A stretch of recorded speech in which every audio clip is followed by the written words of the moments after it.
तो प्यारे बच्चों, अब हम अतिशयोक्ति अलंकार पढ़ने जा रहे हैं।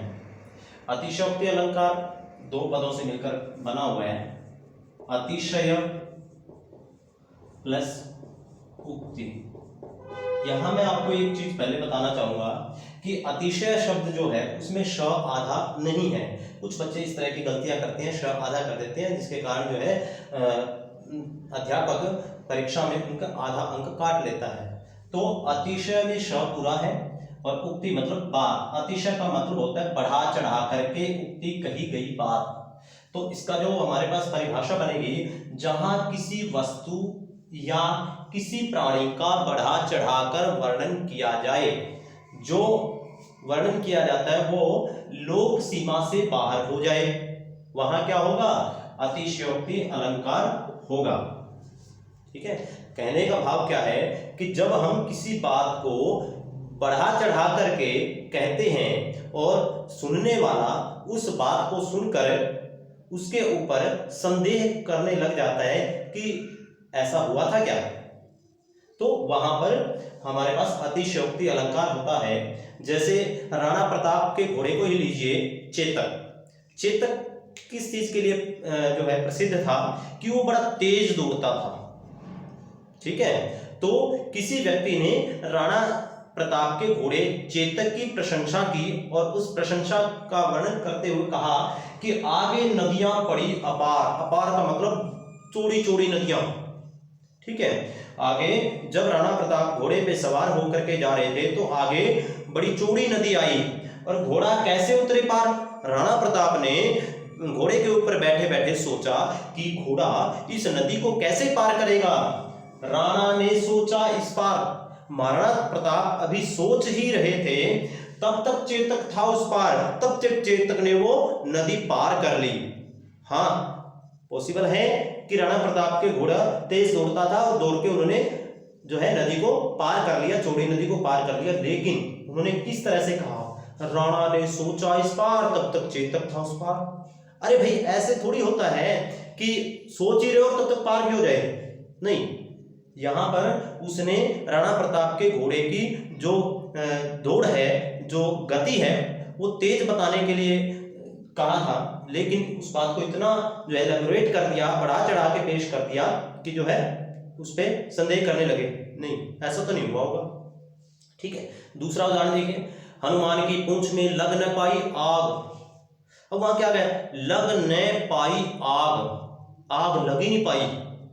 लंका सिगरी जरी गई, लंका जल गई, गए निशाचर भाग, निशाचर भी भाग गए। कहते हैं हनुमान की पूंछ में लग न पाई आग।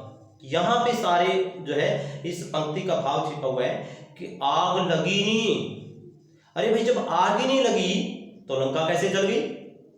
तो यहां उनकी पूंछ में आग जो है उन्होंने लगाई थी, रावण की जो सेना ने आग लगाई थी, तो उस आग के कारण हनुमान जी की पूंछ का एक बाल भी नहीं जला था। बात तो ये थी, लेकिन कह कैसे दिया?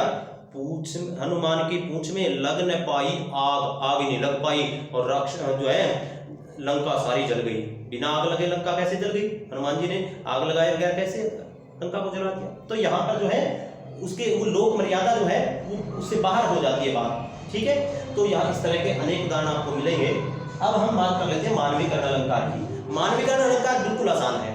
मानवीकरण अलंकार में क्या होगा प्यारे बच्चों? मानवीकरण मानव से बना है और मानवीकरण मानव की क्रियाएं, क्या बोलेंगे? मानव की क्रियाएं। ठीक है, तो जहां प्रकृति, जो प्रकृति है वो मानवीय गुणों से,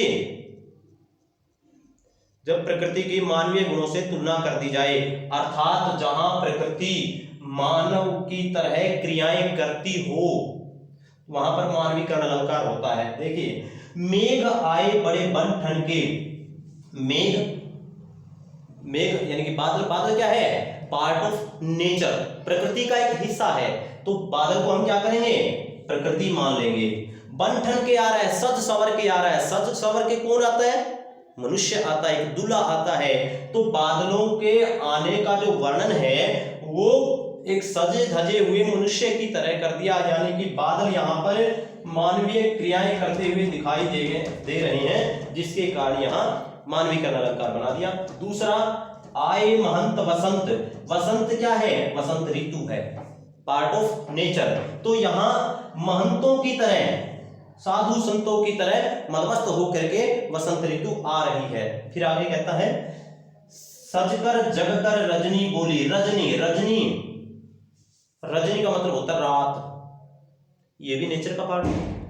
और रात कैसे आ रही है, कैसे बोल रही है? सजकर, सजना संवरना किसका गुण है? औरतों का गुण है। तो यहाँ रात का जो है, रात मानवीय क्रियाओं को कर रही है, जिसके कारण यहाँ पर मानवीकरण, अनेक उदाहरण आपको मानवीकरण अलंकार के मिलेंगे। ठीक है, तो प्यारे बच्चों, इस तरह से हमारा अलंकार का जो टॉपिक था वो पूरा हुआ।